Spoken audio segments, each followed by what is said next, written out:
Hi friends, कसे आहात सगळे? मी आहे जयश्री आणि महा एक्झामच्या यूट्यूब चॅनलवर तुमचं पुन्हा एकदा खूप खूप मनापासून स्वागत.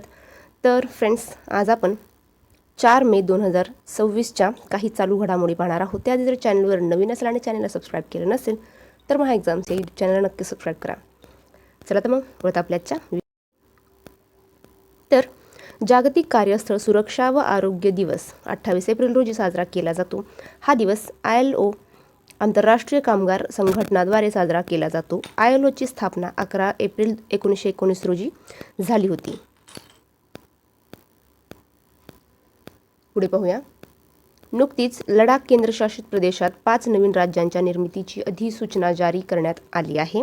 लडाखमध्ये आतापर्यंत फक्त 2 जिल्हे म्हणजेच एक म्हणजे लेह आणि दुसरा कारगिल असे होते. आता नुब्रा, साम, झास्कर, चांगथांग आणि द्रास हे 5 नवीन जिल्हे तयार करण्यात आले आहे, ज्यामुळे लडाखमधील एकूण जिल्ह्यांची संख्या 7 झाली आहे.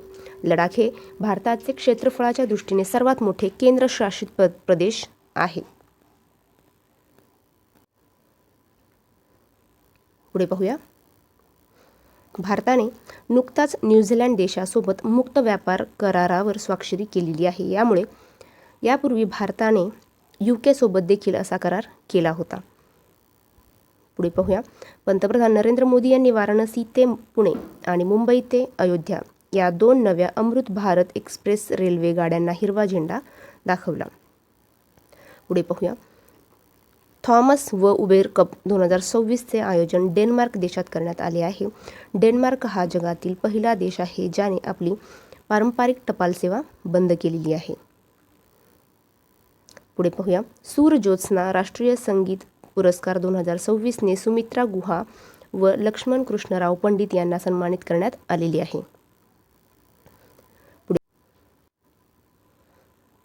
पुढे पाहूया. आंध्र प्रदेश राज्यातील सरकारी शाळांमधील 21 दिव्यांग मुलांच्या गटाने एव्हरेस्ट बेस कॅम्पपर्यंतची ऐतिहासिक ट्रॅकिंग यशस्वीपणे पूर्ण केलेली आहे. आंध्र प्रदेश सरकारने नुकतेच मिशन मशरूम देखील सुरू केलेले असून मशरूम उत्पादनात बिहार राज्याचा प्रथम क्रमांक लागतो. पुढे पाहूया.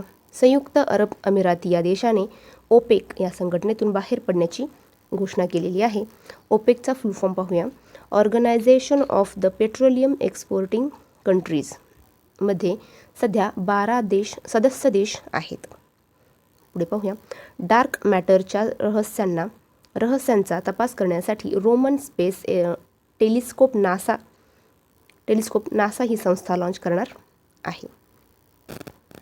पुढे पाहूया. WHOने नवजात शिशूंसाठी पहिल्या मलेरिया विरोधी औषधाला प्री क्वालिफिकेशन मान्यता दिली. पुढे पाहूया. आंतरराष्ट्रीय नृत्य दिवस 29 एप्रिल रोजी साजरा केला गेला. 1 गिगावॅटचा hyper scale AI data centre Visakhapatnam शहरात उभारला जात आहे. पुढे पाहूया. कैरो, मिस्र येथे आयोजित ISSF ज्युनियर वर्ल्ड कप 2026 मध्ये भारत देशात पहिले स्थान पटकावले आहे. भारताने एकूण 16 पदके जिंकून पदकतालिकेत अव्वल स्थान मिळवलेले आहे. यामध्ये 5 सुवर्ण, 6 रौप्य व 5 कांस्य पदकांचा समावेश आहे. पुढे पाहूया. एम्स नवी दिल्लीचे अंतरिम संचालक म्हणून निखिल टंडन यांची नियुक्ती करण्यात आलेली आहे. पुढे पाहूया. मुंबईत business reforms of the year 2025 पुरस्काराने चंद्रबाबू नायडू मुख्यमंत्र्यांना सन्मानित करण्यात आलेले आहे. आंध्र प्रदेशबद्दल थोडक्यात माहिती घेऊया. तर आंध्र प्रदेशने अलीकडेच मिशन मशरूम प्रोजेक्ट हनुमान देखील सुरू केलेले आहे. पुढे पाहूया. SIPRI सिप्री 2025च्या अहवालानुसार संरक्षण खर्चाच्या बाबतीत भारत 5व्या क्रमांकावर आहे.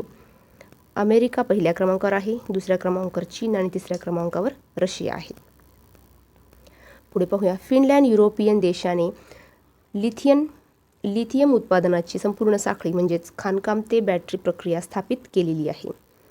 भारतीय सैन्याद्वारे प्रगती या युद्ध अभ्यासाच्या पहिल्या आवृत्तीचे आयोजन मेघालय येथे केले जाणार आहे. यामध्ये 11 मित्र देश सहभागी होणार आहे. मेघालयाने अलीकडेच गारो व खासी या भाषांना अधिकृत राज्यभाषा म्हणून घोषित केलेले आहे. पुढे पाहूया, कोका कोला इंडियाने पर्यावरण विषयक उपक्रम व सामुदायिक विकासासाठी उत्तर प्रदेश राज्य सरकारसोबत भागीदारी केलेली आहे. यूपीबद्दल थोडक्यात जाणून घेऊया. तर उत्तर प्रदेशमधील लखीमपूर रेखी हे क्षेत्र दुधवा नॅशनल पार्कसाठी प्रसिद्ध आहे. पुढे पाहूया, भारताची पहिली ट्रान्सजेंडर क्रिकेट पंच रतिका श्री बनलेली आहे. पुढे पाहूया, पंतप्रधान नरेंद्र मोदी यांनी उत्तर प्रदेशातील सर्वात लांब गंगा एक्सप्रेसवेचे हरदोई येथे उद्घाटन केले. गंगा एक्सप्रेसवे हा 594 किलोमीटर लांबीचा उत्तर प्रदेशातील आतापर्यंतचा सर्वात लांब एक्सप्रेसवे आहे. हा एक्सप्रेसवे मेरठ व प्रयागराजला जोडतो आणि एकूण 12 जिल्ह्यांमधून जातो. पुढे पाहूया, आशियातील पहिली युनेस्को चेअर सिम्बायोसिस विद्यापीठ येथे सुरू केलेली आहे. पुढे पाहूया, आंध्र प्रदेश राज्य सरकारने 13,000 कोटी रुपयांचे भव्य मशरूम मिशन सुरू केलेले आहे. राष्ट्रीय सायबर सुरक्षा संमेलन संवाद 2026 गोवा येथे आयोजित करण्यात आले. गोव्याचे मुख्यमंत्री प्रमोद सावंत आहेत. गोव्यात अलीकडेच कुशावती हा 3रा जिल्हा बनवलेला आहे. पुढे पाहूया, भारतातील पहिली व्यावसायिक सी प्लेन सेवा सुरू करण्यासाठी DGCAने लक्षद्वीपला मान्यता दिली आहे. पुढे पाहूया, स्काय रूट एरोस्पेसच्या विक्रम 1 रॉकेटचे प्रक्षेपण हैदराबाद येथे करण्यात आले. हैदराबाद हे युनेस्कोच्या क्रिएटिव्ह सिटी ऑफ गॅस्ट्रोनॉमीमध्ये समाविष्ट होणारे पहिले भारतीय शहर आहे. तसेच येथे पहिले सेमीकंडक्टर नाविन्यपूर्ण संग्रहालय देखील उघडण्यात आलेले आहे. भारताने NASM-SR या क्षेपणास्त्राची यशस्वी चाचणी ओडिसा येथे केलेली आहे. नॉवेल अँटीशिप मिसाईल शॉर्ट रेंज याची चाचणी ओडिसा किनाऱ्यावर करण्यात आलेली आहे. पुढे पाहूया, प्रत्यक्ष कोळसा इंधन सेल चीन देशाने विकसित केलेले आहे. चीनच्या शेंझेन विद्यापीठाने हे तंत्रज्ञान विकसित केलेले आहे. सामान्यतः कोळशापासून वीज बनवताना पाण्याची वाफ करून टर्बाइन फिरवले जाते, परंतु या तंत्रज्ञानात पाण्याचा वापर न करता कोळशातील रासायनिक ऊर्जेचे थेट विद्युत ऊर्जेत रूपांतर केले जाते. पुढे पाहूया, चीन देशाच्या शेंझेन विद्यापीठाने प्रत्यक्ष कोळसा इंधन सेल विकसित केलेला आहे. पुढे पाहूया, महाराष्ट्र राज्याच्या मंत्रिमंडळाने AI धोरण 2026ला मंजुरी दिलेली आहे.